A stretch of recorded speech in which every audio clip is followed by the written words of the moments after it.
Good afternoon. Good afternoon, everyone.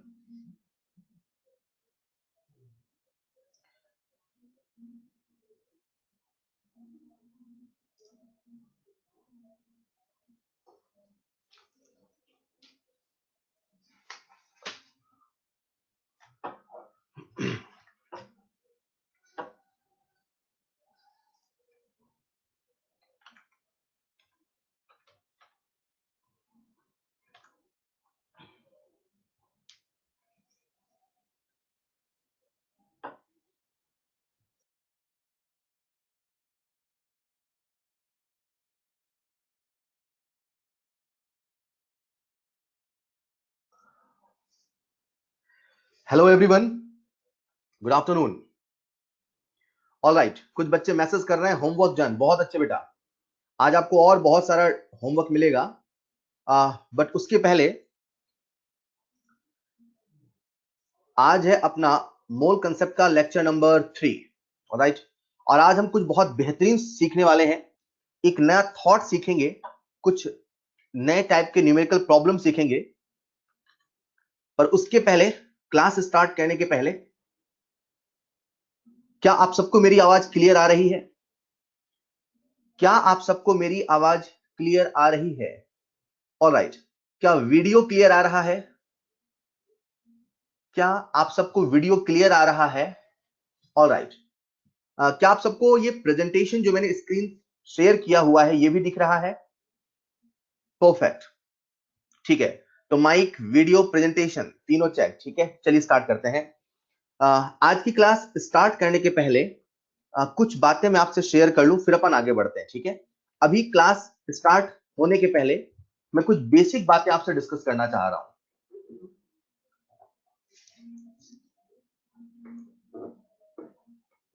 ठीक है. कुछ इंस्ट्रक्शंस मैं आपको दे रहा हूं जिनका आप विशेष ध्यान रखें. हाँ, 3 क्वेश्चन होमवर्क में है, वो भी हम डिस्कस करेंगे बेटा, बिल्कुल डिस्कस करेंगे. ओके. और उसके पहले मैं कुछ इंस्ट्रक्शन दे रहा हूं, लिसन केयरफुली. सबसे पहला जो इंस्ट्रक्शन है,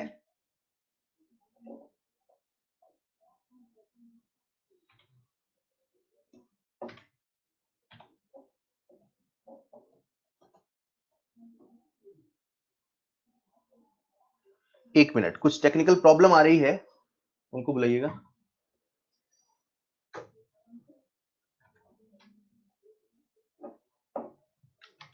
एक मिनट बेटा, होल्ड करिएगा.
ऑलराइट. तो स्टार्ट कर रहे हैं आज की क्लास. उसके पहले मैं कुछ इंस्ट्रक्शन दे दूं जो आप सभी को फॉलो करने हैं बेटा.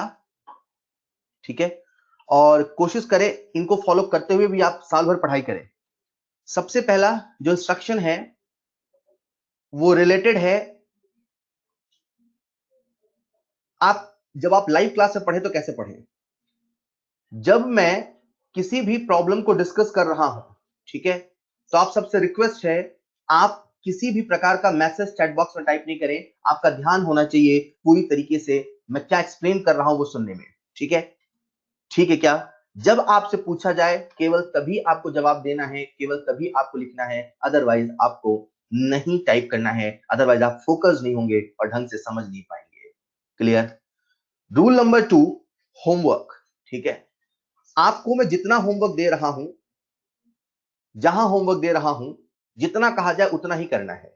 मैंने कहा आज 10 प्रॉब्लम तो 10 प्रॉब्लम करने हैं, आज 20 तो 20 करने हैं. ठीक है. उन सब से ज्यादा इंपॉर्टेंट ये है, आप सबके पास अभी एक होमवर्क कॉपी सेपरेट होनी चाहिए, राइट? एक होमवर्क कॉपी सेपरेट होनी चाहिए। एक बच्चे की लाइफ में सबसे ज्यादा खुशी का दिन कब होता है? कब वो सबसे ज्यादा हैप्पी होता है? जब वो देखता है कि मॉड्यूल के सभी पन्नों में लाइन से टिक लगा है। मेरे पास मॉड्यूल है, आप मॉड्यूल के सभी पन्नों को पलटिए और सभी सवालों में लाइन से टिक लगा हो। यकीन मानिए उस दिन उसे इसकी जरूरत नहीं पड़ती कि मेरा क्या होगा। उसे दृढ़ निश्चय, दृढ़ विश्वास होता है कि मैंने साल भर मेहनत करी है, ऑब्वियसली अच्छा ही होगा। सो व्हाट आई वांट कि आप सब एक सेपरेट नोटबुक बनाएं होमवर्क कॉपी की, जहां आपको जो भी होमवर्क दिया जाता है, पूरा का पूरा मॉड्यूल जो आपके बीपीएमएस अकाउंट पे अवेलेबल है, मॉड्यूल का एक एक सवाल, एक एक सवाल आपको उसी होमवर्क कॉपी में करना है। आपको अपना प्रॉपर सॉल्यूशन बनाना है। क्लियर? तो आपसे रिक्वेस्ट है, प्लीज एक एक सवाल चाहिए। आप मुझसे वो सारे सवाल नहीं बनते, ऐसा कोई बच्चा से कोई सवाल नहीं बनता, मुझसे आप व्हाट्सएप पे पूछो, मुझसे आप कॉल करके पूछो, लेकिन मुझे एक एक सवाल उस नोटबुक में चाहिए। ठीक है? एक एक सवाल उस नोटबुक में चाहिए, राइट?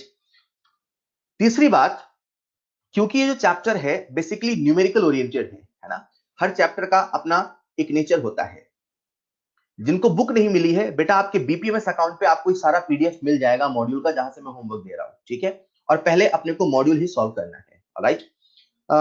जब हम न्यूमेरिकल सॉल्व कर रहे हैं तो आप सबसे रिक्वेस्ट है, आप सभी क्वेश्चन को अटेम्प्ट जरूर करेंगे।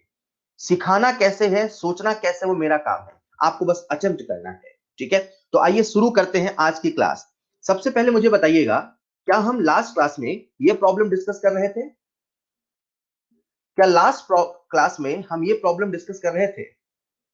ऑल राइट, ये सवाल हो चुका है, ये सवाल हो गया था। ऑल राइट, इसका आंसर है 4, है ना?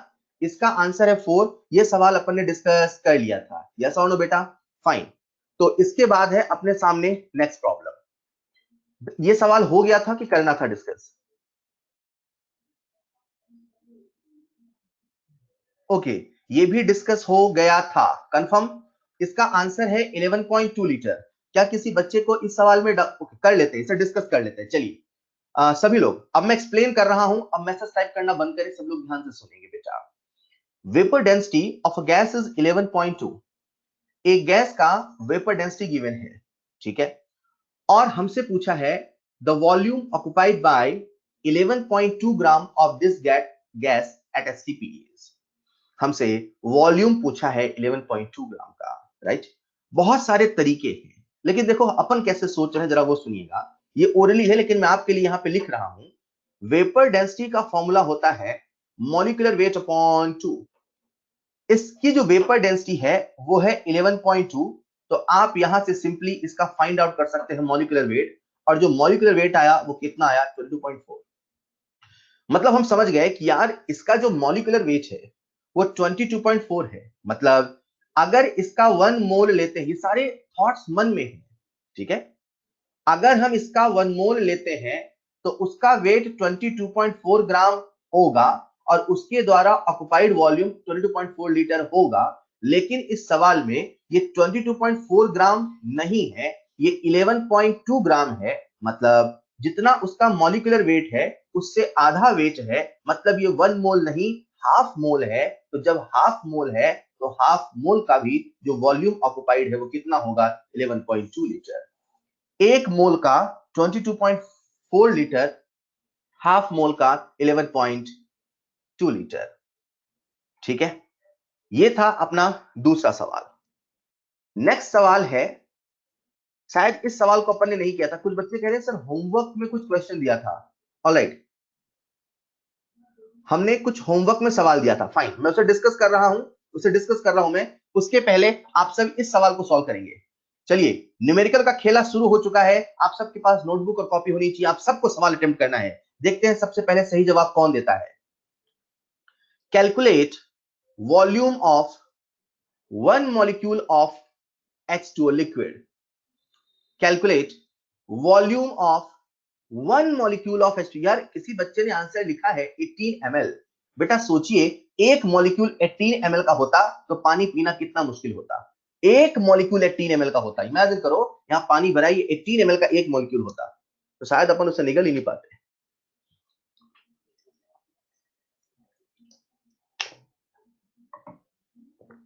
22.4 का लॉजिक क्या है? कुछ बच्चे आंसर लिख रहे हैं 22.4, यार ये H2O लिक्विड लिखा है, H2O लिक्विड है तो 22.4 वाला रूल अप्लाई नहीं होगा।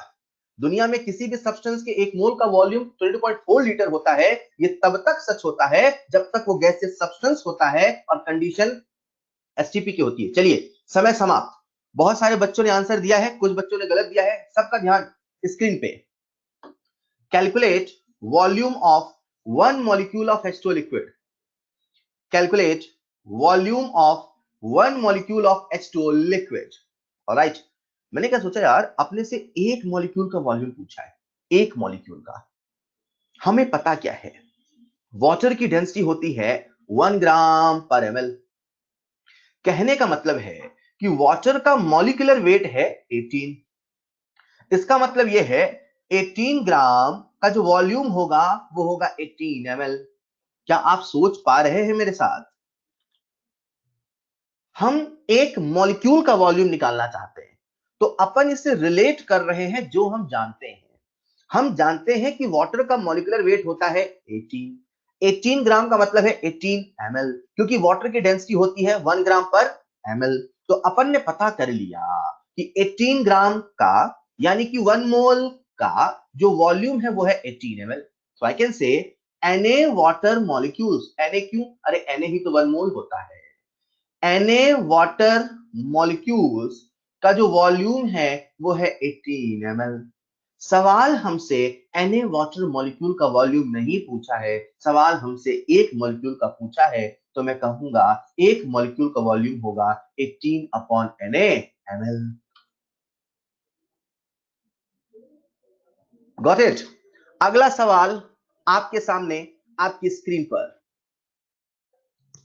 ये जो सवाल है इसका आंसर तुरंत आना चाहिए। Calculate vapor density of a gas whose 5 gram occupies a volume of 2.8 liter at STP. Calculate। बहुत अच्छा आंसर आ चुका है, आंसर आ चुका है, लाइन से सही आंसर आ रहा है। तेजल बेटा का आंसर गलत है। Calculate the vapor density of a gas whose 5 gram occupies a volume of 2.8 liter at STP.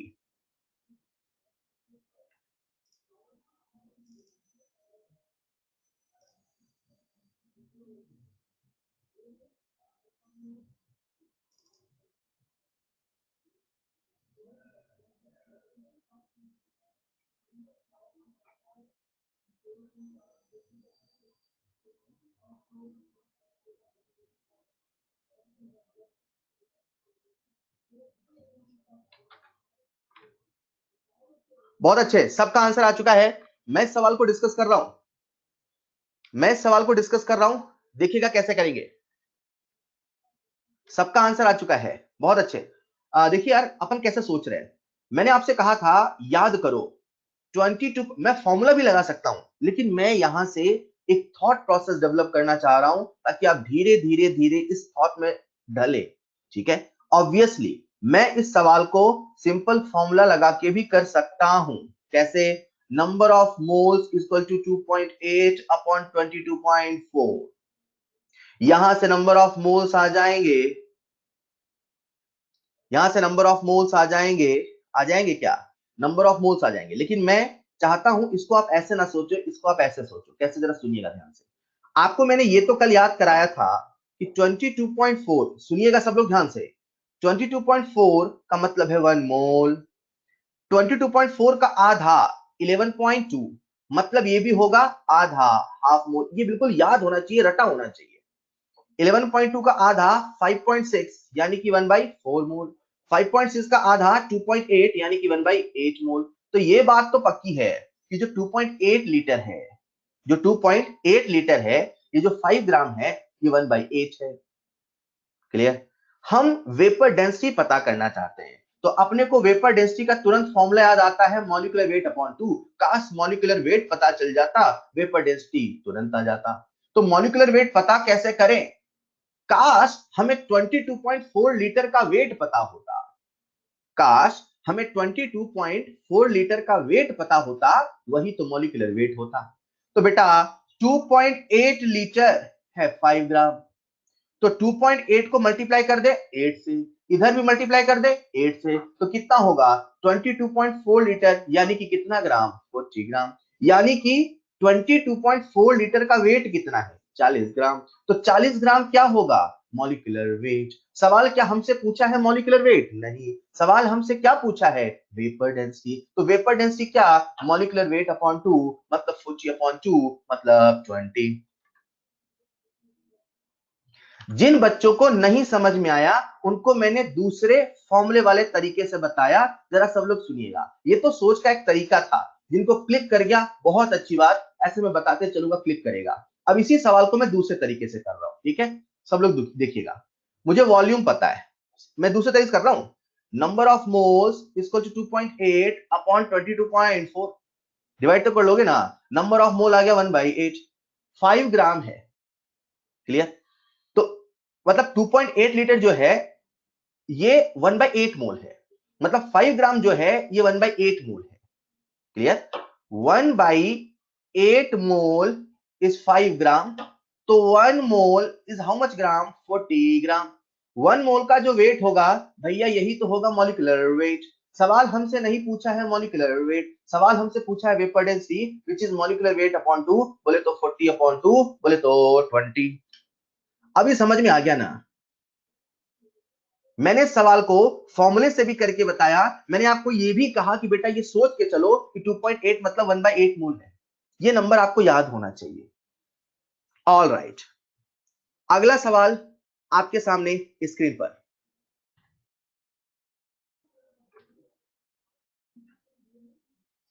जिनको ऑडियो क्लियर नहीं आ रही वो अपने ब्राउजर को रिफ्रेश करें, रिफ्रेश करते रहे, मात्र यही एक सॉल्यूशन है। Calculate the density of 1 mole of N2 at NTP. Calculate the density of 1 mole of N2 at STP. अपने से डेंसिटी पूछा है, किसका? नाइट्रोजन का। कितने का? 1 मोल का। डेंसिटी का फॉर्मूला क्या होता है? मास upon volume.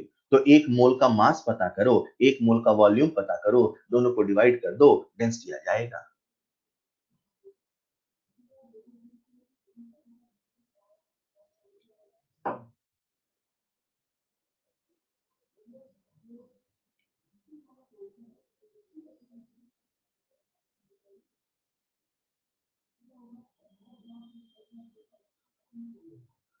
Alright, very very simple, बिल्कुल सही जवाब, बहुत सारे बच्चों का सही जवाब आया है और सॉल्यूशन आपके सामने है। Density equal to mass upon volume. Mass कितना है 28, वॉल्यूम कितना 22.4, अपन सॉल्व करेंगे तो आएगा 1.25 ग्राम पर लीटर।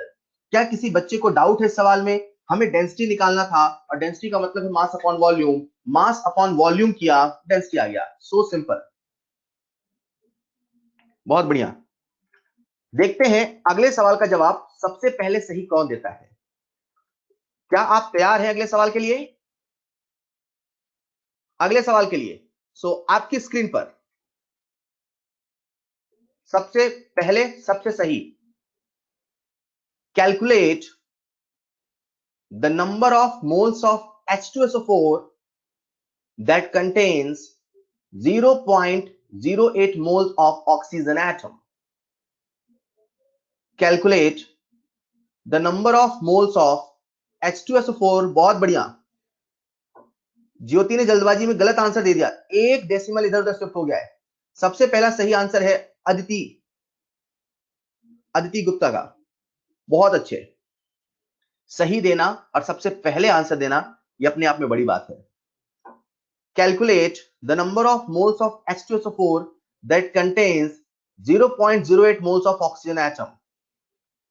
जिन बच्चों को यह सवाल स्ट्राइक नहीं किया प्लीज बहुत ध्यान से सुनिएगा, अदरवाइज समझ में नहीं आता। जिन बच्चों को स्ट्राइक नहीं किया उनके लिए लिसन केयरफुली, ठीक है। सबसे पहले अपन एक H2SO4 को एनालाइज कर लेते हैं, ठीक है। हम H2SO4 के एक मॉलिक्यूल को, हम H2SO4 के एक मॉलिक्यूल को देख के ये कह सकते हैं कि four oxygen atoms are present in one H2SO4 molecule. H2SO4 के एक मॉलिक्यूल में 4 ऑक्सीजन के एटम हैं। ठीक, तो एक मॉलिक्यूल में 4 एटम, तो एक मोल में 4 मोल एटम। तो हम इसे ये भी कह सकते हैं कि 4 mole oxygen atoms are present in 1 mole H2SO4 molecule. एक मॉलिक्यूल में 4 एटम, तो एक मोल में 4 मोल। मोल से मल्टीप्लाई इधर किया, मोल से मल्टीप्लाई इधर किया, तो अपन कह सकते हैं अब ऐसा कि 4 मोल ऑक्सीजन जब जब होता है तब तब एक मोल H2SO4 होता है, यानी कि एक मोल ऑक्सीजन जब जब होगा तब तब 1/4 मोल H2SO4 होगा। हमारे पास ऑक्सीजन का मोल है 0.08, तो बताओ कितने mole of H2SO4? 1/4 into 0.08 solve करेंगे तो आ जाएगा 0.02 मोल ऑफ H2SO4।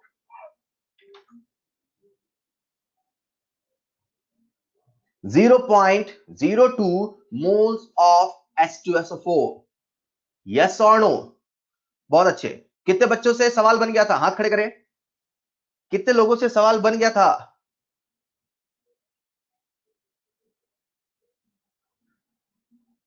हेलो,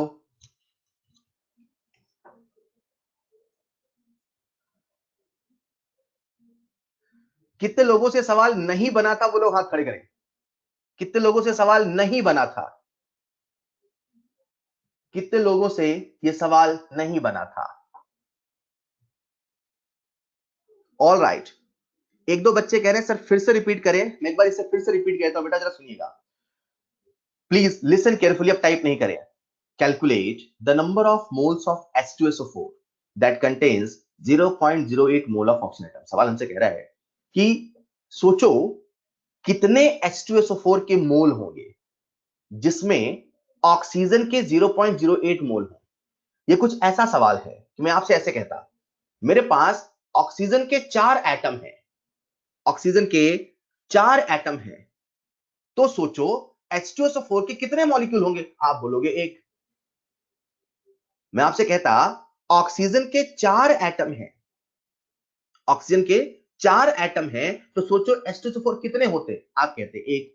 मैंने कहा सोचो ऑक्सीजन के 8 एटम हैं, तो अब H2SO4 कितने? 2। तो अब सवाल 4 8 में ना बोल के 0.08 बोल रहा है। क्लियर? तो उसे अपन ने कैसे रिलेट किया? ऐसे कि 4 oxygen atoms are present in 1 H2SO4 molecule. जब इसे हम मोल में बात करते हैं तो ये कन्वर्ट हो गया मोल में, इन मोल्स। तो अपन ये भी तो कह सकते हैं कि 4 mole oxygen atoms, 4 mole oxygen atoms are present in 1 mole H2SO4। क्या किसी बच्चे को इस लाइन में डाउट है? 4 mole oxygen atoms are present in 1 mole H2SO4। 4 mole oxygen atoms are present in 1 mole H2SO4। अब बताओ 4 मोल 1 मोल में, तो 1 मोल ऑक्सीजन कितने मोल H2SO4 में? 1/4। तो 0.08 मोल ऑक्सीजन कितने मोल H2SO4 में? 1/4 इंटू 0.08। आंसर आ गया 0.02। न्यूमेरिकल एक आदत है, न्यूमेरिकल एक आदत है, और मैं आपको ये विश्वास दिला रहा हूं पहला चैप्टर मोल कंसेप्ट लेने के पीछे वजह यही थी कि जिस दिन आप मॉड्यूल के एक एक सवाल लगाएंगे, जो कि मैं लगवाऊंगा, मैं आपको गारंटी देता हूं आगे आने वाले सभी चैप्टर्स में जो न्यूमेरिकल के प्रति आपका इंटरेस्ट होगा ना, वो एक अलग होगा। मोल कंसेप्ट न्यूमेरिकल से भरा है, और यहां से आपकी जो लत लग जाएगी न्यूमेरिकल की, मजा आ जाएगा बाकी चैप्टर पढ़ने में। ऑलराइट, तो आप सबके सामने स्क्रीन पर है अगला सवाल। ऑलराइट, अभी सवाल नहीं है, हम लोग पढ़ने जा रहे हैं एक नेक्स्ट टॉपिक। मैंने लास्ट क्लास में आपको 3 सवाल दिए थे जो मैं लास्ट क्लास के लास्ट में डिस्कस करूंगा, ठीक है? क्योंकि वो स्लाइड कहीं इधर उधर होगी तो मुझे ढूंढना पड़ेगा, तो अपन थोड़ा सा आगे पढ़ते हैं। ठीक है? ठीक है, तो जो होमवर्क दिए थे अगर किसी को डाउट है उसे डिस्कस करूंगा। अभी हम आगे पढ़ते हैं। अब आप सबका मुझे ध्यान चाहिए, ठीक है? लिखना नहीं है, अगर लिखना है तो थोड़ा बहुत लिखते रहे, ध्यान से सुनिए। ऑलराइट, अभी तक हमने समझा मोल क्या होता है, मोल का मतलब क्या है, किसी भी एटम का एटॉमिक मास क्या है, atomic mass, relative atomic mass क्या है, एक्चुअल एटॉमिक मास क्या है। जब हम किसी भी एटम का मास मेजर करते हैं या हमें जो याद है वो एक्चुअल में रिलेटिव ही है और उसे एक्चुअल में कन्वर्ट करना है तो कैसे किया। फिर अपन आ गए, वहां से आगे बढ़े तो वेपर डेंसिटी वगैरह और बहुत सारे न्यूमेरिकल्स, राइट। अभी तक हमने जितने न्यूमेरिकल किए, यहां पे एक चीज मिसिंग है, वो है कि अभी तक हमने कहीं पे परसेंट की बात नहीं करी। और मेडिकल का बच्चा जिसे न्यूमेरिकल से डर लगता है, उसे तो जैसे ही सवाल में परसेंट आ जाए चक्कर आ जाते हैं। तो मैं आपके सामने एक नया टर्म इंट्रोड्यूस कर रहा हूं, दैट इज परसेंटेज कंपोजिशन। जब अपन परसेंटेज कंपोजिशन को समझेंगे, और यहां पे देखना मैं आपको दो चीजें बताऊंगा, एक कैसे इसका मेन आइडिया क्या है और कैसे हम सोचेंगे। अगर आपने परसेंटेज को मेरे तरीके से सोचना स्टार्ट किया तो मोलैरिटी वाले जो सवालों में आपको दिक्कत आती है वो दिक्कत नहीं आएगी। क्लियर। तो नेक्स्ट टॉपिक जो हम डिस्कस करने वाले हैं वो है परसेंटेज कंपोजिशन। ठीक है। तो परसेंटेज कंपोजिशन समझना है तो सबसे पहले अपन ये समझते हैं कि आखिर परसेंट निकलता कैसे है। मान लीजिए आप सब स्कूल में थे, वो याद करिए स्कूल के दिन जब सब कुछ नॉर्मल हुआ करता था। तो इमेजिन करिए कि पेपर हुआ, एक सब्जेक्ट जिसमें टोटल मार्क्स थे 100, ठीक है। और एक बच्चे के 100 में से आ गए 95 मार्क्स। टोटल मार्क्स कितने थे 100 और ऑब्टेन मार्क कितने आए 95। अगर मैं किसी बच्चे से पूछता हूं कि बताओ उस बच्चे के जिसके आउट ऑफ 100 95 मार्क्स आए, बताओ उसके कितने परसेंट हैं, तो मुझे 101% यकीन है सभी बच्चे बिल्कुल सही जवाब देंगे 95%। देखो यार, यहां कितना जल्दी आपने आंसर दिया। और मैं सच बताऊं, मैंने आपसे पूछा कि 100 में से 95 आए तो बताओ कितने परसेंट आएंगे, तो आप सबने कहा 95%। लेकिन अगर यहीं पे मैं आपसे पूछ लेता क्या फॉर्मूला लगा के निकाला, तो शायद तब आप नहीं बता पाते, क्योंकि आपने इसे इतना फील कर लिया है। कुछ बच्चे फॉर्मूले से नहीं बता पाते कि बेटा आपने इसके लिए कौन सा फॉर्मूला लगाया, फॉर्मूला क्या लगाया परसेंट का, तो शायद आंसर नहीं आ पाता। ऐसा होता है, ठीक है। तो यही कंसेप्ट है। तो यहां पे अगर अपने को परसेंट निकालना है तो परसेंट निकालने का रूल है, हमने जो पाया कितना पाया 95, हमने जो पाया या जो पूछा गया है अपॉन टोटल, हमने जो पाया या जो पूछा गया है अपॉन टोटल इनटू 100, यही होता है परसेंटेज। मतलब आप तो दिमाग में एक रूल बना लो कि जब कभी परसेंट पूछेगा तो अपने को सोचना है किसका परसेंट पूछा है अपॉन टोटल इंटू 100, किसका परसेंट पूछा है अपॉन टोटल इंटू 100। बस फर्क इतना है, आज केमिस्ट्री में हम मार्क्स का परसेंटेज नहीं निकाल रहे हैं, हम निकाल रहे हैं वेट परसेंटेज। गैसियस सैंपल में, किसी केमिकल रिएक्शंस में, सॉल्यूशन में नहीं। अगर सिंपली परसेंट लिखा है तो आपको समझ जाना है वो वेट परसेंटेज है, ठीक है, सॉल्यूशन में नहीं। अगर सिंपली लिख दे परसेंटेज कंपोजिशन, ये जो हेडिंग लिखी है परसेंटेज कंपोजिशन, कहीं ना कहीं इसका मेरा मतलब है वेट परसेंटेज, ठीक है। तो इमेजिन करिए मेरे सामने एक CO2 का मॉलिक्यूल है और CO2 के 1 मोल है। मैंने ऐसे कहा, इमेजिन करिए मेरे पास CO2 का मॉलिक्यूल है और उसके 1 मोल है। एक मॉलिक्यूल नहीं है, उसके 1 मोल है। 1 मोल है मतलब 44 ग्राम है। 1 मोल है मतलब 44 ग्राम है। 44 ग्राम CO2 का है। तो बेटा उसमें कुछ योगदान कार्बन का भी है और कुछ योगदान ऑक्सीजन का भी है। मैंने पूछा what is the percentage composition of carbon, what is the percentage composition of carbon, तो आप क्या कहेंगे, जो पूछा है उसका upon total into 100। Wait percentage पूछा तो जिसका वेट परसेंटेज पूछा उसका weight upon total into 100। Volume percentage पूछा तो जिसका पूछा उसका वॉल्यूम अपॉन टोटल इंटू 100। मोल परसेंटेज पूछा तो जिसका पूछा उसका मोल अपॉन टोटल इंटू 100। ये परसेंटेज का फील है। जब कभी परसेंटेज निकालना है तो जिसका पूछा है उसका परसेंटेज, आप उसका वेट, उसका वॉल्यूम अपॉन टोटल इंटू 100। मतलब किसी भी केमिकल कंपाउंड में, किसी भी केमिकल स्पीसीज में अगर आपको किसी का भी वेट परसेंटेज निकालना है तो जिसका पूछा है उसका वेट अपॉन टोटल इंटू 100। यहीं पे मैं एक एग्जांपल और लेता हूं। मान लो ये होता H2O2, क्या होता? H2O2। अब आपसे मैं कहता बेटा what is the wait percent of hydrogen, what is the wait percentage of hydrogen? तो आप क्या कहते हैं सर? जिसका पूछा है उसका क्या पूछा है? Wait percentage. जिसका पूछा है उसका वेट अपॉन टोटल इंटू 100। जिसका पूछा है उसका weight upon total into 100। Yes और नो? तो मैंने किसका वेट परसेंटेज पूछा है? हाइड्रोजन का। तो किसका वेट लिखूं? हाइड्रोजन का। मेरा सवाल आप सबसे है, आपको बताना है कि मैं यहां पे एक हाइड्रोजन का वेट लिखूं कि दो हाइड्रोजन का वेट लिखूं। मैं यहां पर एक हाइड्रोजन का वेट लिखूं कि दो हाइड्रोजन का वेट लिखूं? आप सब बिल्कुल सही जवाब दे रहे हैं, दो हाइड्रोजन का वेट लिखूं। मतलब एक हाइड्रोजन का एटॉमिक वेट इनटू उसकी एटॉमिसिटी। ये जो नंबर है ना, इसे हम लोग बोलते हैं एटॉमिसिटी। क्या बोलते हैं? Atomicity, right? इसे हम लोग कहते हैं एटॉमिसिटी। तो हाइड्रोजन की एटॉमिसिटी कितनी? 2। तो एटॉमिक नंबर कितना? 1 इंटू 2। या ऐसे सोचो कि जितने एटम है सबका वेट लिखना पड़ेगा, तब ना उसका टोटल वेट आएगा। अपॉन मॉलिक्यूलर वेट कितना?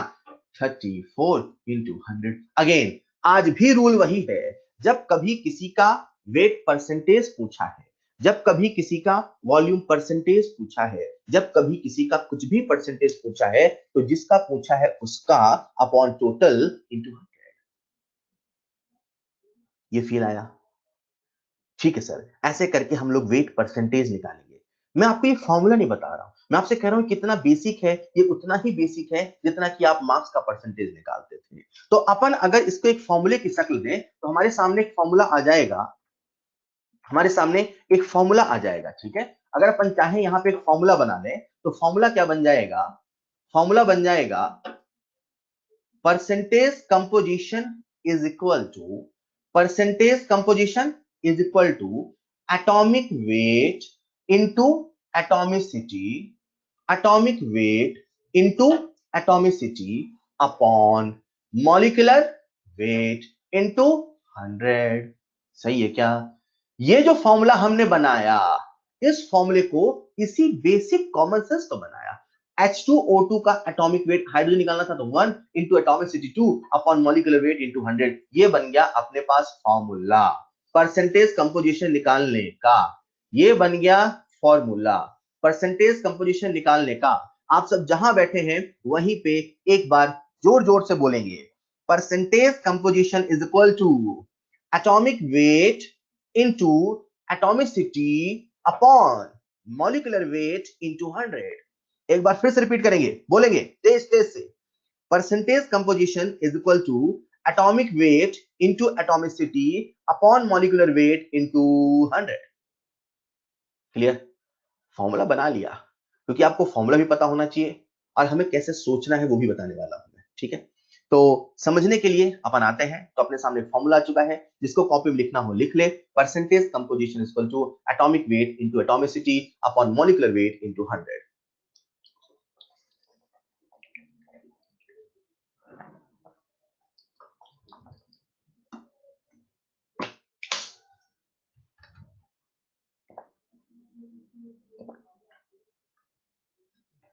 ये तो फॉर्मूला है जो आप सबको याद हो जाएगा, अभी कुछ देर में याद हो गया होगा।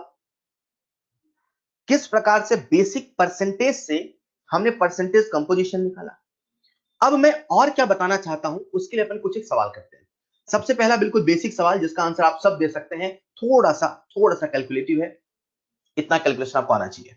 आप सबके सामने स्क्रीन पर एक सवाल है, फटाफट सभी लोग मुझे इसका सही जवाब देंगे। Determine the mass percentage of each element in Fe2SO4 whole thrice. Mass percentage of each element, मैं यहां पे mass percentage ना कह के लिखता percentage composition, तब भी आपको यही समझना होगा कि अपने से मास परसेंट ही पूछा है, अपने से वेट परसेंट ही पूछा है। Of each element in Fe2SO4 whole thrice, जिनको Fe का एटॉमिक वेट नहीं याद है मैं बता दूं 56, अब तक 56 आयरन। बिल्कुल सही, बिल्कुल सही, कुछ बच्चे बिल्कुल सही जवाब दे रहे हैं। अपने को बताना है परसेंटेज कंपोजिशन एक एक एलिमेंट का। सबसे पहले आयरन का निकालिए, सबसे पहले आयरन का, आयरन का परसेंटेज कंपोजिशन। ठीक है, कितना होगा? एटॉमिसिटी ऑफ आयरन कितनी है बेटा? 2 इनटू, जो लोग नहीं कर पाते हैं वो लोग प्लीज सुना करें, atomicity 2 into atomic wait 56 upon molecular wait. इसका आप लोग मॉलिक्यूलर वेट निकाल लीजिए, Fe2SO4 होल थ्राइस, है ना। तो 56 into 2 plus sulphur 32 into 3 plus oxygen 4 into 3, मतलब 64 इंटू 3। इसे ऐड करेंगे तो आएगा ये 400, राइट। तो यहां से अपने पास आ जाएगा परसेंटेज कंपोजिशन ऑफ आयरन कितना आ गया, 28%। क्या किसी को डाउट है इसमें? ये बेसिक फॉर्मूला लगाना सबको आ गया? क्या किसी को डाउट है इसमें? ऑल राइट, अगला परसेंटेज कंपोजिशन है सल्फर का। फिर से वही formula, atomicity into atomic weight upon molecular weight into 100, या मेरी भाषा में जिसका पूछा है उसका weight upon total weight into 100। जिसका पूछा है उसका वेट, सल्फर का पूछा है, सल्फर का एटॉमिक वेट 32, कितने हैं 3 into 3 upon total molecular weight 400। Clear. उसी प्रकार से नेक्स्ट परसेंटेज कंपोजिशन है ऑक्सीजन का। तो ऑक्सीजन का एटॉमिसिटी कितनी, 12, कैसे 4 और 3, तो 4 से 12 मतलब कितना ऑक्सीजन है 12, 12 into 16 upon 400, this comes out 48%, this comes out 48%, right. क्या किसी बच्चे को इस सवाल में डाउट है? नहीं है, फाइन। मैं यहाँ पे आपसे कंसेप्ट डिस्कस करना चाह रहा हूं, ठीक है। कंसेप्ट ये डिस्कस करना चाह रहा हूं कि बेटा जैसे मान लीजिए कुछ देर पहले, आप सबको जवाब देना है, ठीक है, सुनिएगा ध्यान से। कुछ देर पहले मैंने लिखा था H2O2, है ना। मान लीजिए C6H6 है, मान लीजिए CO2 है। मेरा सवाल ये है, ये जो एटम्स की एटॉमिसिटी है, ये जो एटम्स की एटॉमिसिटी है, हेलो हेलो हेलो, मैं कुछ और बात कर रहा हूं, सबका ध्यान इधर चाहिए, फिर से सवाल समाप्त। ये जो एटम की एटॉमिसिटी है, अगर वो ज्यादा होगी तो मॉलिक्यूलर वेट ज्यादा होगा कि कम होगा? ये जो एटम की एटॉमिसिटी है, एटॉमिसिटी जितनी ज्यादा तो मॉलिक्यूलर वेट उतना ज्यादा। स्वाभाविक सी बात है, एक सल्फर होगा तो 32, दो सल्फर होगा 32 इंटू 2, तीन सल्फर होगा 32 इंटू 3। जितना ज्यादा एटॉमिसिटी होगा उतना ज्यादा उसका मॉलिक्यूलर वेट होगा। बोलो हाँ या ना, बोलो हाँ या ना। ऑलराइट, तो अगर मुझे किसी सवाल में पूछता है कि उसका मिनिमम मॉलिक्यूलर वेट चाहिए, अगर किसी सवाल में पूछता है उसका मिनिमम मॉलिक्यूलर वेट चाहिए, तो मेरा क्वेश्चन आपसे है कि मिनिमम मॉलिक्यूलर वेट के लिए, मिनिमम मॉलिक्यूलर वेट के लिए एटॉमिसिटी को मैं कितना रखूं, मिनिमम की मैक्सिमम? मिनिमम, तो मैंने कहा एटॉमिसिटी होनी चाहिए मिनिमम, एटॉमिसिटी होनी चाहिए मिनिमम। तो एटॉमिसिटी मिनिमम कितनी? एक बच्चे ने कहा 0। अरे बेटा 0 होगा तो एटम ही नहीं होगा ना, तो कम से कम एक तो होना चाहिए, कम से कम एक तो होना चाहिए। मतलब अगर किसी सवाल में कहता है कि अपने को मिनिमम मॉलिक्यूलर वेट बताना है या मिनिमम मॉलिक्यूलर वेट के बारे में बात कर रहा है, तो समझ जाना उस फला एलिमेंट की एटॉमिसिटी है 1। क्लियर। सबसे पहले आपको मैंने परसेंट का मतलब बताया, फिर मैंने परसेंटेज कंपोजिशन का फॉर्मूला बताया, फिर मैंने कहा कि एटॉमिसिटी जितनी मिनिमम होगी मॉलिक्यूलर वेट उतना मिनिमम होगा। इसी तर्ज पे आपके सामने स्क्रीन पे है अगला सवाल। अगला सवाल,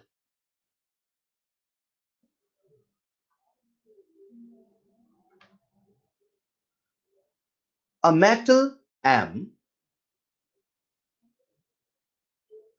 a metal M forms a metal carbonate M2CO3। एक मेटल है वो M2CO3 कार्बोनेट बनाता है, ठीक है, ठीक है। If the carbonate contains 48% oxygen by mass, if the carbonate contains 48% oxygen by mass, then determine the atomic weight of metal। अरे मेटल का एटॉमिक वेट पूछा है भाई, 100 आंसर क्या दे रहे हैं तनिष्का बेटा? 100 आंसर क्यों दे रहे हैं? आपसे एटॉमिक वेट ऑफ मेटल पूछा है। बिल्कुल सही, बहुत सारे बच्चों ने सही आंसर दिया, लाइन से सही आंसर आ रहे हैं। सबसे पहले सही आंसर दिया पूजा, पूजा सिंह ने सबसे पहले सही आंसर दिया। आंसर क्या है बताता हूं। A metal M forms metal carbonate M2CO3 if the carbonate contains 48% oxygen by mass, then determine the atomic weight of metal, then determine the atomic weight of metal। एक तरीका है फॉर्मूले से और एक तरीका जो मैं कह रहा हूं, सब लोग सुनिएगा प्लीज। आप सभी टाइप करना बंद करें, आप सभी टाइप करना बंद करें, लिसन केयरफुली। सवाल कह रहा है एक मेटल M है, ठीक है साहब, उसका कार्बोनेट बना M2CO3, ठीक है सर। ये जो M2CO3 है इसमें ऑक्सीजन ऑक्सीजन का जो परसेंट है वो है 48%, ठीक है सर। मैंने ध्यान से इस कार्बोनेट को देखा M2CO3 को, ये जो M2CO3 है, अगर अगर M2CO3 का 1 मोल होता, अगर M2CO3 का 1 मोल होता तो उसमें ऑक्सीजन 16 इंटू 3 यानी कि 48 ग्राम होता। ये जो M2CO3 है, मैं एक नए तरीके सवाल को डिस्कस कर रहा हूं, प्लीज लिसन केयरफुली। ये जो M2CO3 है, अगर इसका 1 मोल होता तो ऑक्सीजन उसमें 48 ग्राम होता। क्लियर? अपन ने क्या सोचा यार, मतलब ये जो कार्बोनेट है ऐसा है कि इसमें जो 48 ग्राम है वो 48% है, यानी कि इस फला कंपाउंड में जो 48% है वो 48 ग्राम है, जो 48% है वो 48 ग्राम है, यानी कि जो 1% है वो 48/48 ग्राम यानी कि 1 ग्राम है। मतलब जो 100% है वो 100 ग्राम है। अरे इस मॉलिक्यूल का जो वेट होगा वो 100% ही तो होगा। हम लोग जब कभी किसी का परसेंट निकालते हैं तो दूसरे को 100 मान के निकालते हैं, वो 100 के इक्विवेलेंट है, ठीक है। तो M2CO3 का जो टोटल मास है, मतलब जो 100% है वो कितने ग्राम है? 100 ग्राम। मैं चाहता हूं आप परसेंट को ऐसे भी फील करो।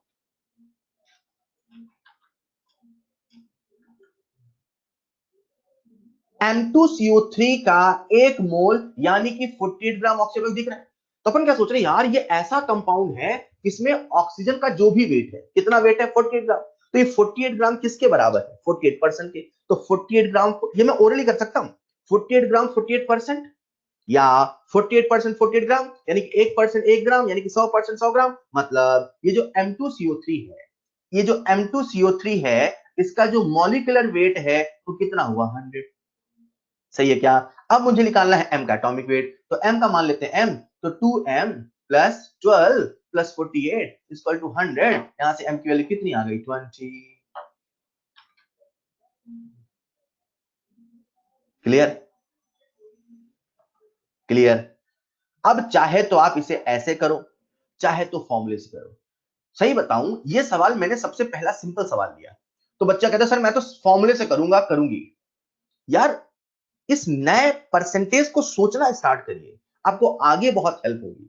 यहां इस केस में फॉर्मूला आसान है। कैसे? मैं अभी से सवाल को फॉर्मूले से कर रहा हूं, सब लोग देखेंगे इधर राइट हैंड साइड पे फॉर्मूले से कर रहा हूं। तो कैसे लिखूंगा? परसेंटेज कंपोजिशन इक्वल टू, तो 48 परसेंटेज कंपोजिशन। जब मैं स्क्रीन पे लिख रहा हूं, आप सबको लिखना नहीं, आप सबको सुनना है।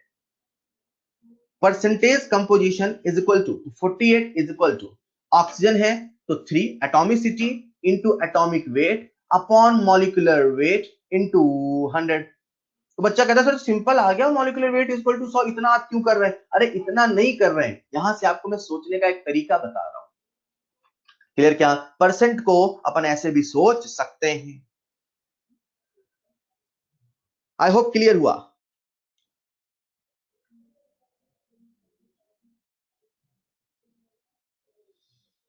देखते हैं अगला सवाल। इसी कंसेप्ट को मैं अगले सवाल में और बेहतर समझाऊंगा। आपके सामने स्क्रीन पे है अगला सवाल। Calculate the minimum molecular weight of a compound that contains 28% nitrogen by मास।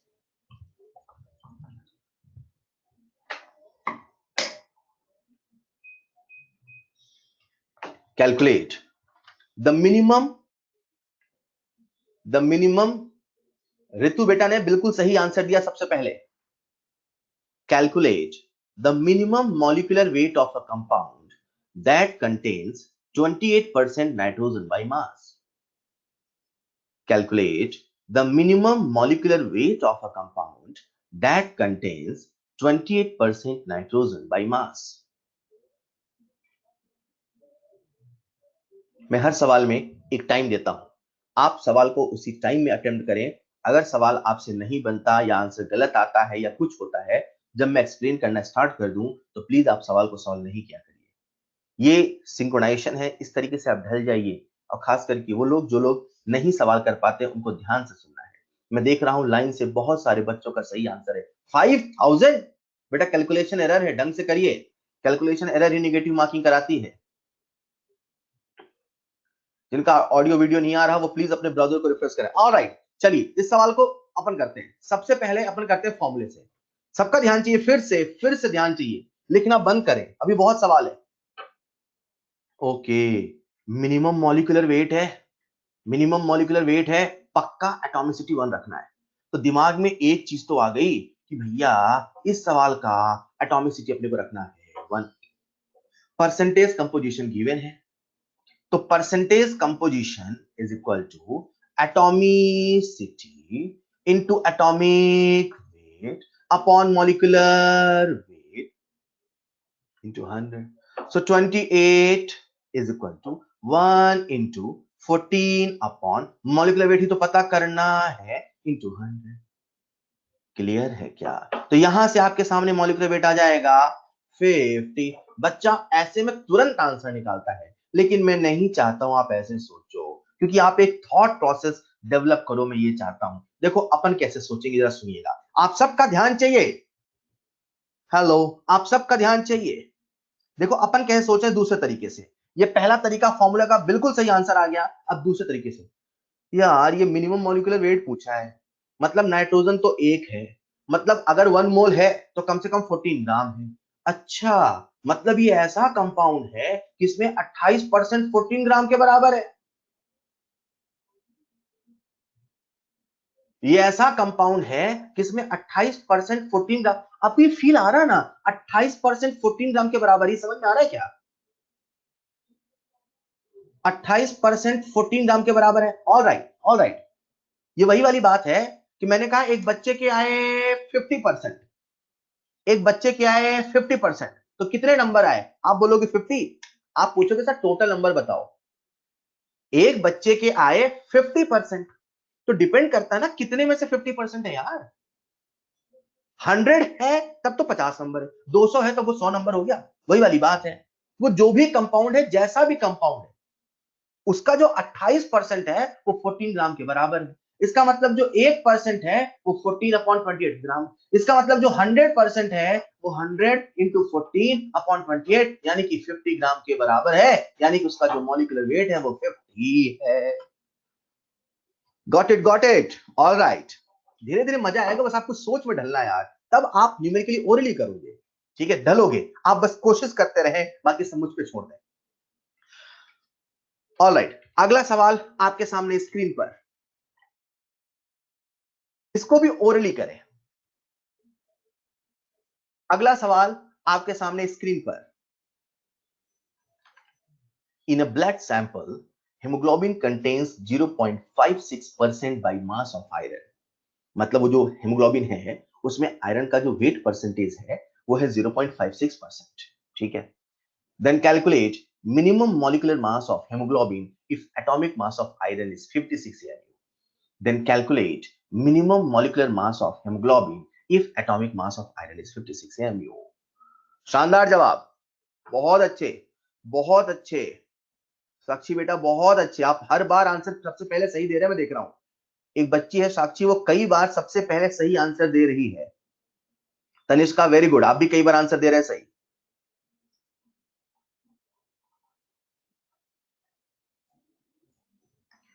चलिए इस सवाल को, क्या ऐसा कोई है जिसने अटेम्प्ट नहीं किया? क्या ऐसा कोई है जिसने अटेम्प्ट नहीं किया अभी तक?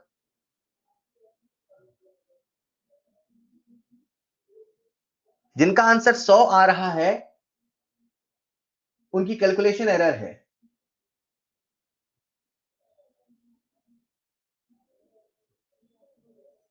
परफेक्ट। अब मैं सॉल्व कर रहा हूं, एक बार देखो मैं कैसे सॉल्व कर रहा हूं, जो देखिएगा प्लीज सब लोग लिखना बंद करिए। फॉर्मूले से बताऊं कि फील मेथड से बताऊं? फॉर्मूले से बताऊं कि फील मेथड से बताऊं? फॉर्मूले से बताऊं कि फील मेथड से? चलिए देखिएगा जरा। हेमोग्लोबिन कंटेन्स, दोनों मेथड बताऊंगा, सबसे पहले फील बता देता हूं। 0.56% by mass of iron, calculate minimum molecular मास। अच्छा मिनिमम है, मतलब एक बात तो पक्की है कि आयरन उसमें एक है, मतलब वो मॉलिक्यूल ऐसा है, आयरन कितना है? एक, मतलब अगर 1 मोल होगा तो 56 ग्राम। वो मॉलिक्यूल ऐसा है कि उसमें 56 ग्राम 0.56% के बराबर है, मतलब इतना ज्यादा उसका मॉलिक्यूलर मास है कि 56 ग्राम 1% से भी कम है।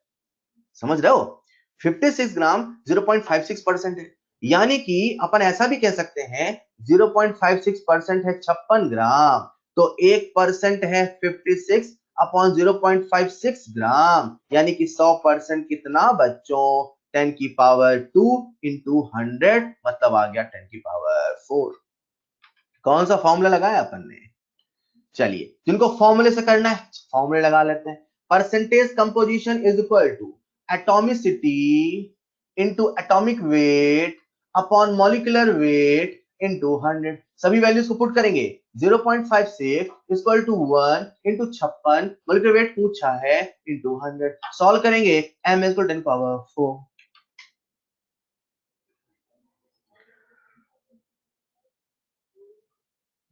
हेलो हेलो, आवाज आ रही है क्या?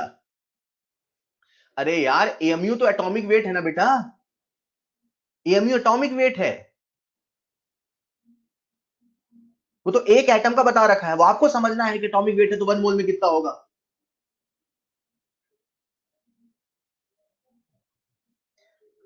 अगर आप तैयार हैं तो आपके लिए अगला सवाल आपकी स्क्रीन पर सभी लोग अटेम्प्ट करेंगे।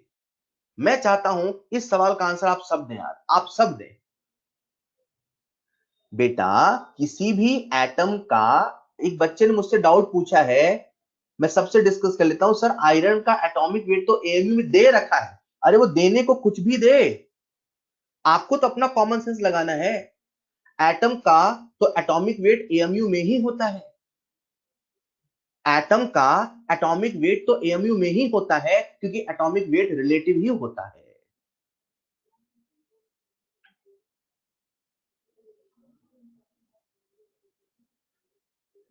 मैं एक बार ये सवाल आपको पढ़ के बता देता हूं। Calculate the molecular weight of a compound, calculate the molecular weight of a compound that contains 3.5% sulfur by mass, and each molecule each molecule contains each molecule contains 4 atoms of sulfur in it। सभी molecule में 4 sulphur है। बहुत से exact answer दिया है, exact answer दिया है श्राया दास ने। बेटा कैलकुलेटर यूज मत करो, कैलकुलेटर यूज मत करिए घर पे। इतना एक्यूरेट आंसर वही देता है जो कैलकुलेटर यूज करता है, वरना बच्चे जो खुद से सॉल्व करते हैं उनका आंसर इतना एक्यूरेट नहीं आता। चलिए सबसे पहले इसे अपन कैसे कर रहे हैं जरा सुनिएगा ध्यान से। आप सबका ध्यान चाहिए, फिर से आप सबका ध्यान चाहिए बेटा। सॉल्व करना बंद कर दें, स्क्रीन पे देखेंगे, स्क्रीन पे देखेंगे, सॉल्व करना बंद कर दें। Calculate the molecular weight of a compound, इस बार मिनिमम नहीं बोला, मतलब इस बार एटॉमिसिटी 1 नहीं है। और यहां नीचे लिखा है कि इसमें 4 सल्फर है। कितने सल्फर है? 4। अच्छा 4 सल्फर है, मतलब अगर उस कंपाउंड का, उस अननोन कंपाउंड का 1 मोल लेंगे तो उसमें 4 सल्फर, यानी कि 32 इंटू 4 ग्राम कम से कम सल्फर तो होगा। वो जो अननोन कंपाउंड है, अगर उसका 1 मोल लेंगे तो उसमें कम से कम 4 सल्फर है, मतलब 4 इंटू 32 ग्राम तो होगा, यानी कि 4 इंटू 32 ग्राम केवल 3.5% है, यानी कि अपन कह सकते हैं 3.5% 32 इंटू 4 ग्राम है, यानी कि 1% 32 इंटू 4 अपॉन 3.5 है, यानी कि 100% 100 इंटू 32 इंटू 4 अपॉन 3.5 है।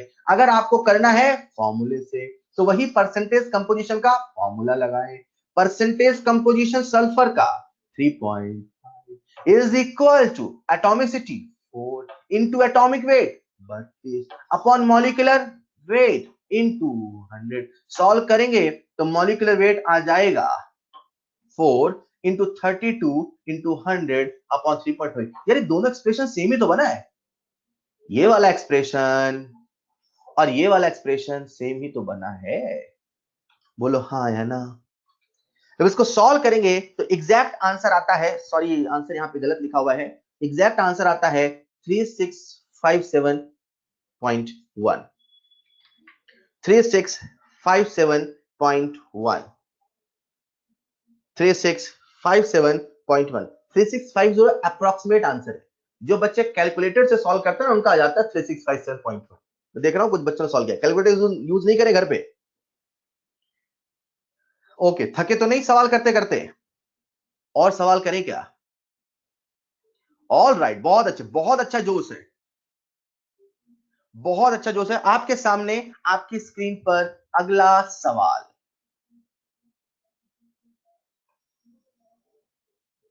आपके सामने स्क्रीन पर अगला सवाल।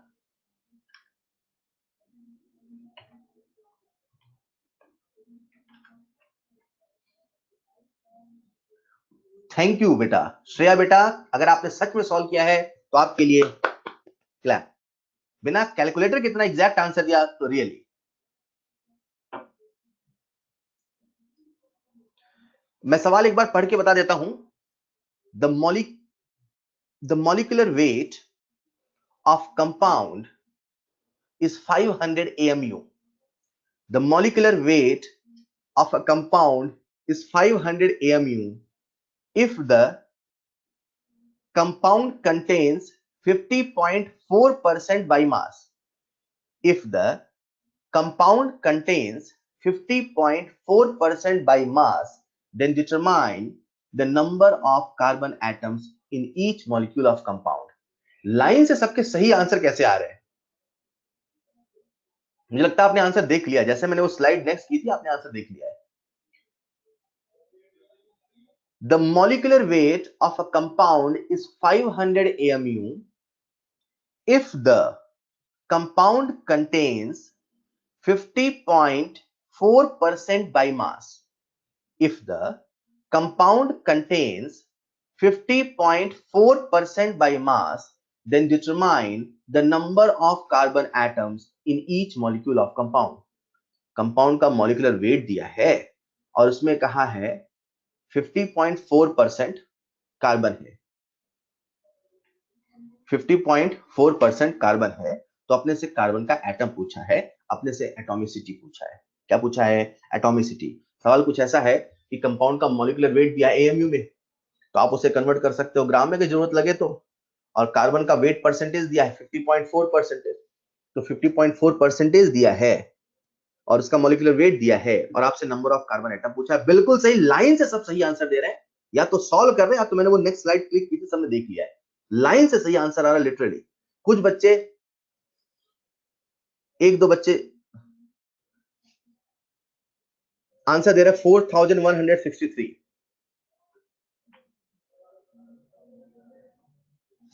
चलिए चलिए, बहुत अच्छे बहुत अच्छे, आप सबने बहुत अच्छा किया। आपके सामने सॉल्यूशन है, इसे मैंने फॉर्मूले से किया है। यहाँ पे weight percent of element is equal to atomicity into atomic weight upon molecular weight into 100। तो कार्बन का वेट परसेंटेज दे रखा है 50.4 इज इक्वल टू एटॉमिसिटी नहीं पता, वही तो फाइंड करना है, एक्स मान लिया, into atomic wait 12 upon molecular wait 500 into 100। इसे सॉल्व करेंगे तो x की वैल्यू आ जाएगी 21। So correct answer is 21। Correct answer is 21। Correct answer is 21। Okay, कुछ बच्चे कह रहे हैं सर न्यूमेरिकल में मजा आ रहा है। बेटा बहुत सारे न्यूमेरिकल अभी तो, वेरी गुड। चलिए, आपके सामने बोर्ड पर, सॉरी व्हाइट स्क्रीन पर है, अभी सवालों का सिलसिला खत्म हो चुका है, ठीक है। अभी हम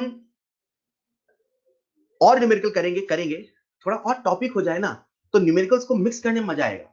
अभी अपन ऐसे कर रहे हैं, एक टॉपिक पढ़ा उसके 4 सवाल, एक टॉपिक पढ़ा उसके 4 सवाल। जब 4-5 टॉपिक हो, जैसे परसेंट हो गया, अब परसेंट और मोल को मिक्स करेंगे, ठीक है। तो थोड़ा टॉपिक हो जाए, फिर न्यूमेरिकल्स को मिक्स करने में मजा आएगा। ऑल राइट, तो अभी तक हमने बात करी परसेंटेज कंपोजिशन की, ठीक है। मोल पे बात करी, एटॉमिक मास क्या है, मॉलिक्यूलर मास क्या है ना, वेपर डेंसिटी क्या है, रिलेटिव डेंसिटी क्या है, स्पेसिफिक ग्रेविटी क्या है। अभी जो हम बात कर रहे थे यहाँ पे परसेंटेज कंपोजिशन की, तो सबसे पहले आपको मैंने परसेंटेज का मतलब बताया। अब होता क्या है, हमारी इस मोल कंसेप्ट में ये जो परसेंटेज कंपोजिशन है, इसका एक बहुत बड़ा एप्लीकेशन है। और जो एप्लीकेशन है वो है किसी भी कंपाउंड के केमिकल फॉर्मूला लिखने में।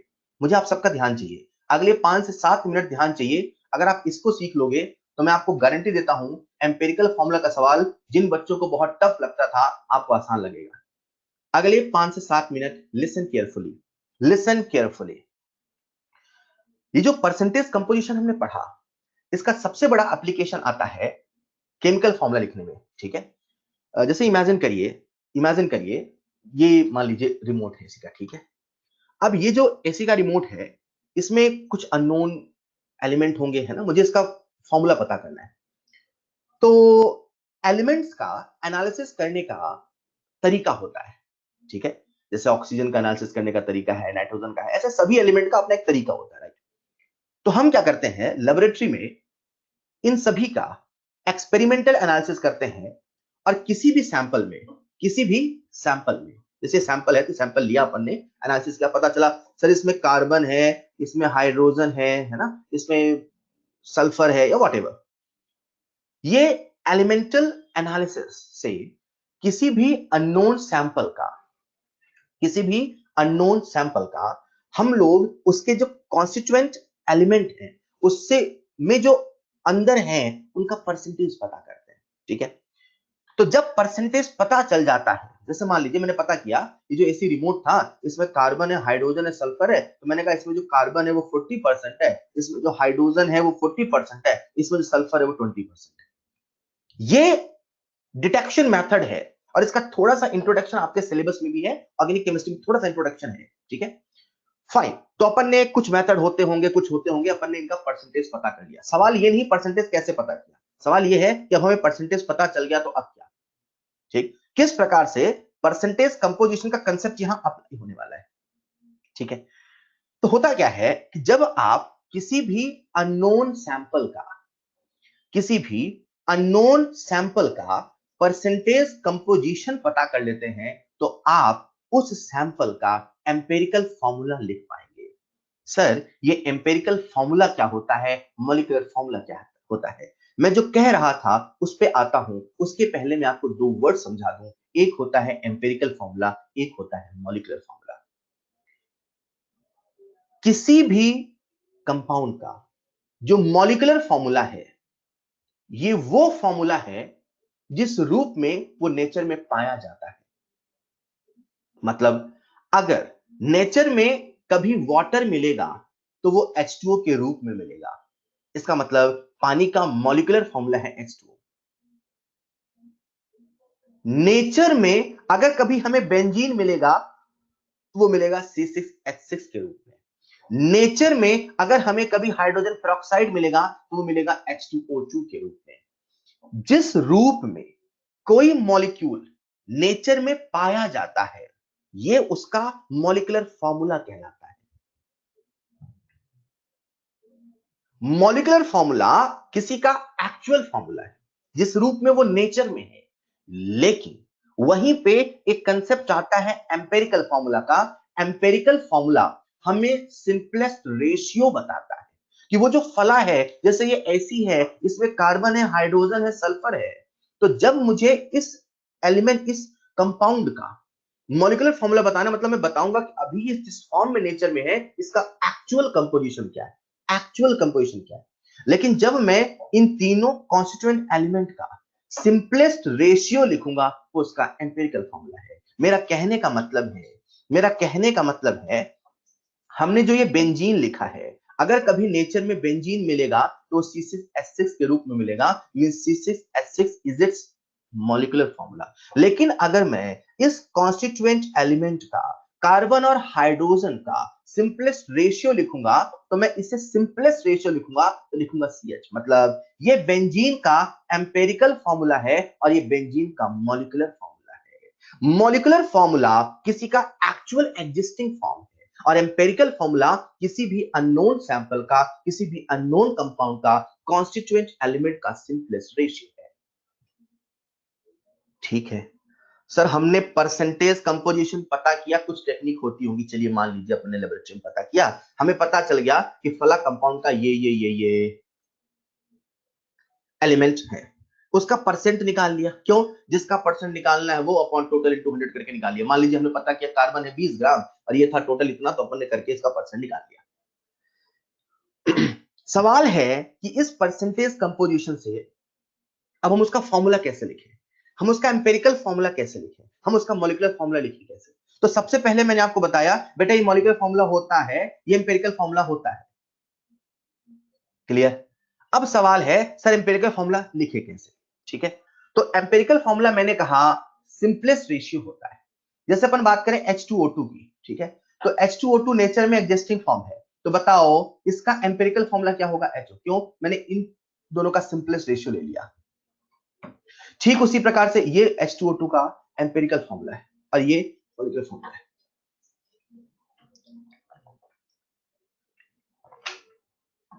ठीक उसी प्रकार से नेक्स्ट है H2O, ये क्या है? वाटर का molecular formula.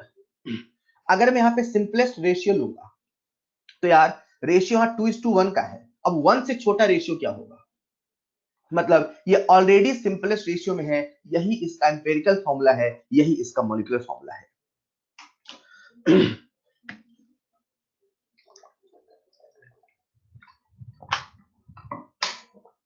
Rule number 1 molecular formula actual formula है। Rule number 2 empirical formula simplest ratio है। Rule number 3 empirical formula molecular formula के बराबर हो सकता है या नहीं भी हो सकता है। ऐसा कोई नियम नहीं है कि एम्पिरिकल फॉर्मूला हमेशा मॉलिक्यूलर फॉर्मूला होगा या मॉलिक्यूलर फॉर्मूला हमेशा एम्पिरिकल होगा। दिस मे और may not depends on the situation. Sir ठीक है, ये तो डेफिनेशन है, याद हो गया ऐसा है, पर सर ये बताइए कि अगर हमें परसेंटेज पता है तो हम एम्पिरिकल फॉर्मूला लिखे कैसे? हम कैसे?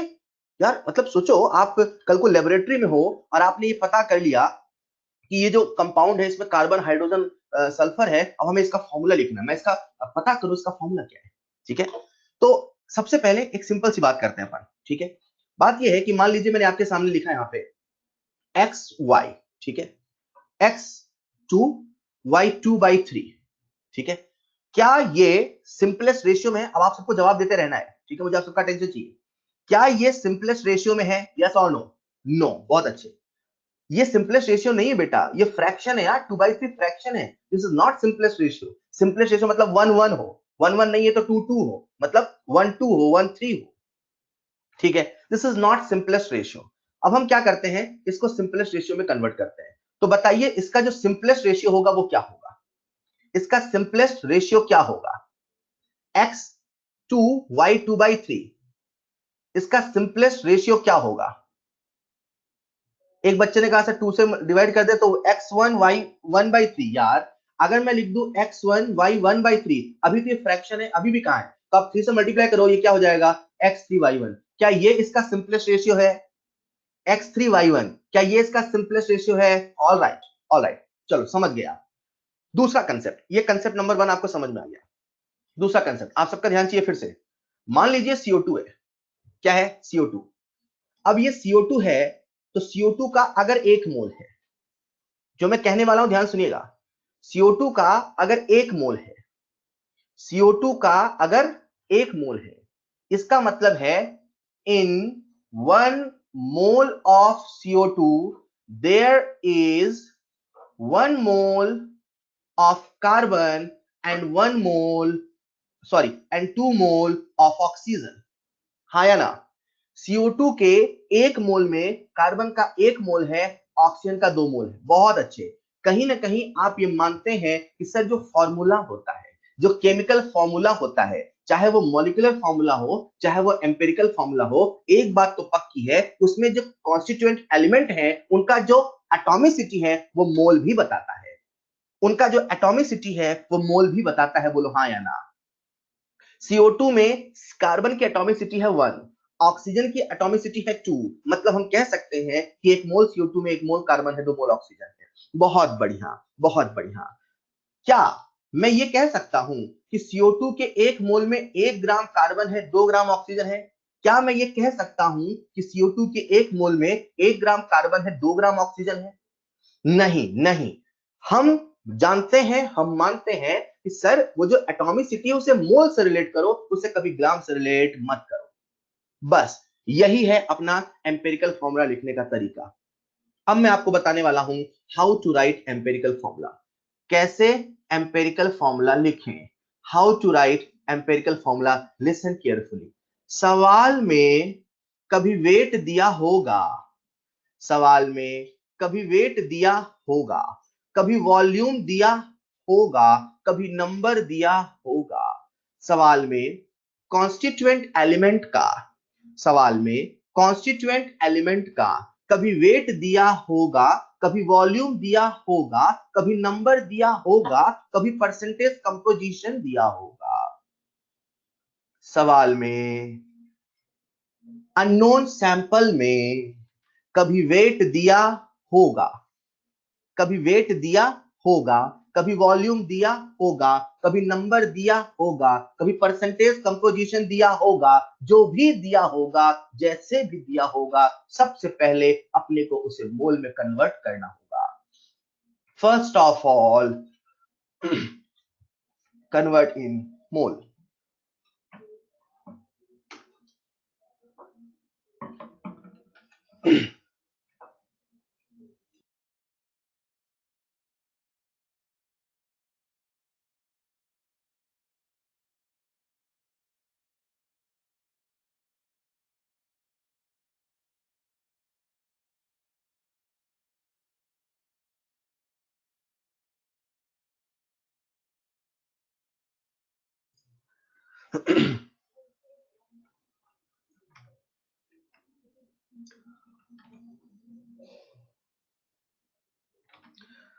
हाँ, तो मैं कह रहा था कि न्यूमेरिकल प्रॉब्लम में कभी आपको वेट गिवन हो सकता है, कभी वॉल्यूम गिवन हो सकता है, कभी नंबर, कभी परसेंटेज कंपोजिशन, कुछ भी दिया हो, अपने को सबसे पहले कन्वर्ट करना होगा मोल में। मेरा कहने का मतलब क्या है? First of all convert in mole. कहने का मतलब क्या है?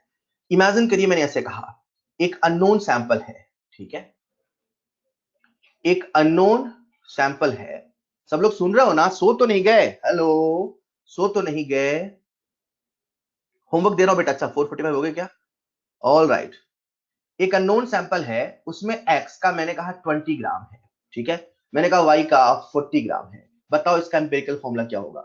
ठीक है, और x का एटॉमिक वेट है 20, x का एटॉमिक वेट है, यहां लिख देता हूं मैं, x का एटॉमिक वेट है 20 और y का एटॉमिक वेट है 40। ठीक है क्या?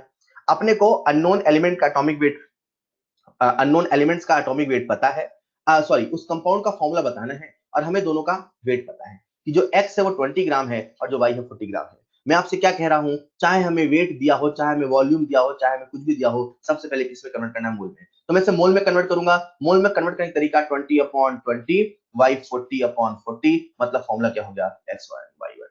क्लियर? कभी कभी हमें मान लीजिए नंबर दिया हो, मैंने आपसे कहा जो x है उसके नंबर है 3 × 10⁻23 और जो y है उसके नंबर है लेट्स से 12 × 10⁻23। ठीक, अब यहाँ पे हमें वेट नहीं दिया है, हमें यहाँ पे नंबर दिया है।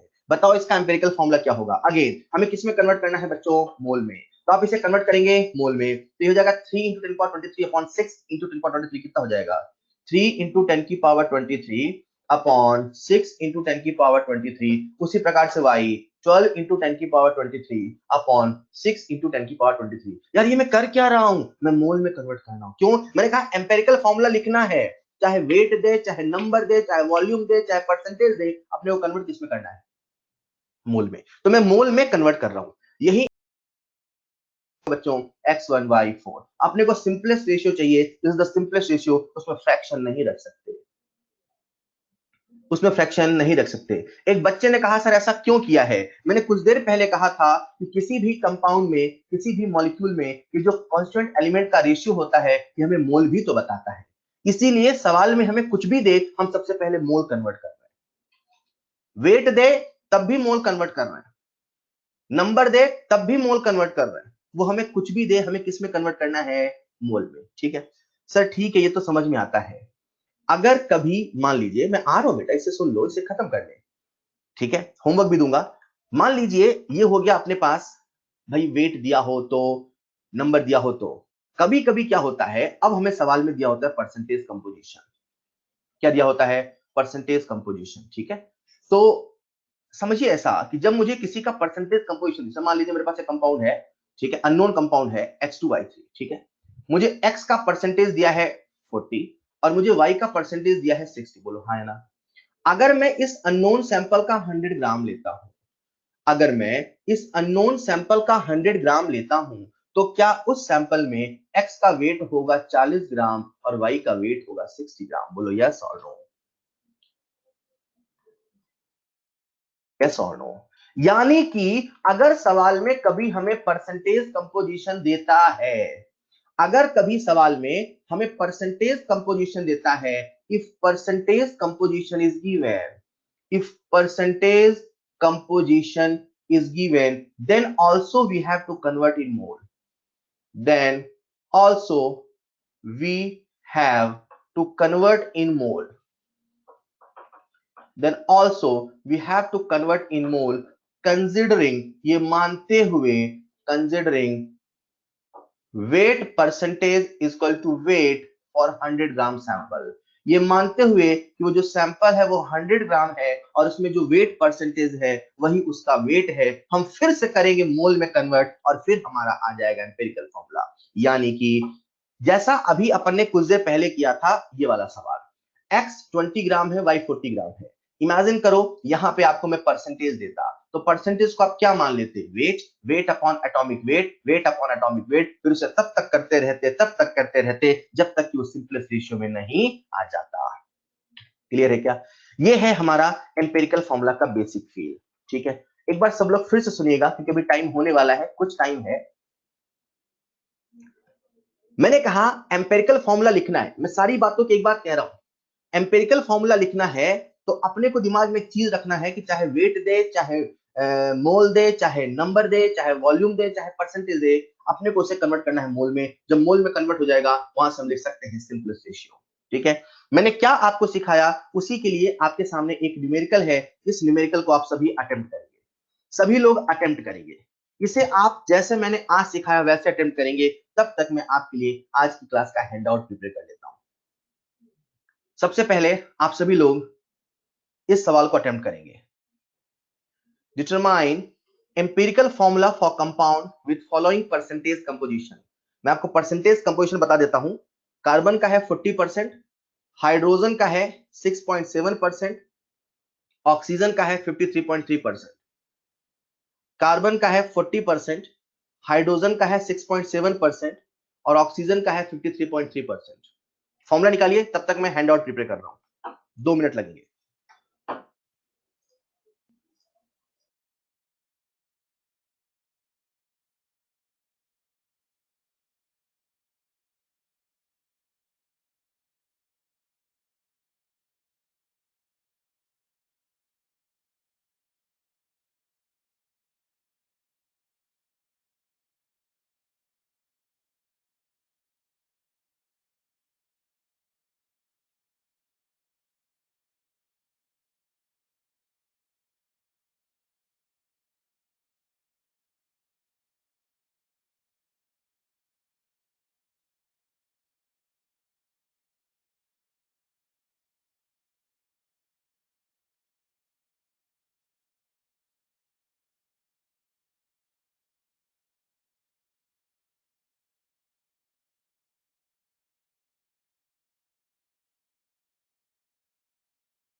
देखिए आप सबके सामने एक पॉपअप आया होगा, एक पॉपअप आया होगा, उस पॉपअप पे क्लिक करके आप आज की क्लास के हैंडआउट को डाउनलोड कर सकते हैं।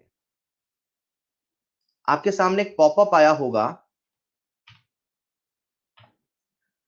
उसे क्लिक करके आप डाउनलोड कर सकते हैं। मिल गया क्या? ऑलराइट। जिन बच्चों को पिछली क्लास का हैंडआउट नहीं, मैंने कुछ देर पहले कमेंट पढ़ा लिखा है, कुछ बच्चों ने कहा sir today is my first class. जिन बच्चों को पिछली क्लास के हैंडआउट नहीं मिले हैं, वो मेरे नंबर पे व्हाट्सएप करके पूछ लेंगे, मैं वहां पे मैसेज आपको सेंड कर दूंगा। ठीक है, मैं वहां पे सेंड कर दूंगा बेटा। मेरा नंबर मैंने बताया था, फिर से लिख लीजिए, 7073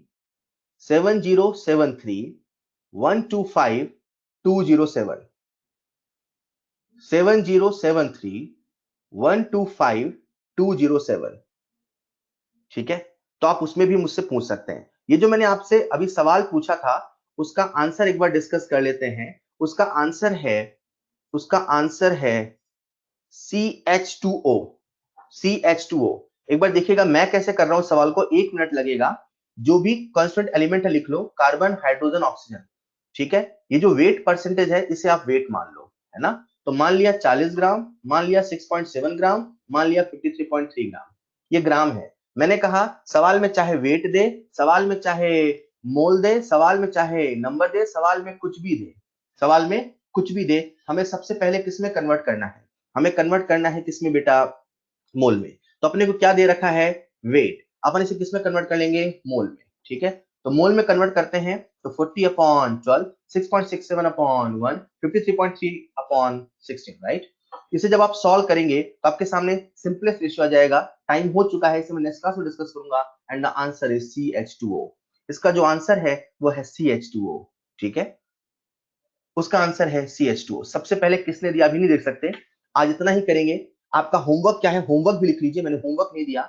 नेक्स्ट क्लास का होमवर्क रहेगा, homework for the next class, beginner box 1 आपने कर लिया है, नहीं किया तो कर लेंगे।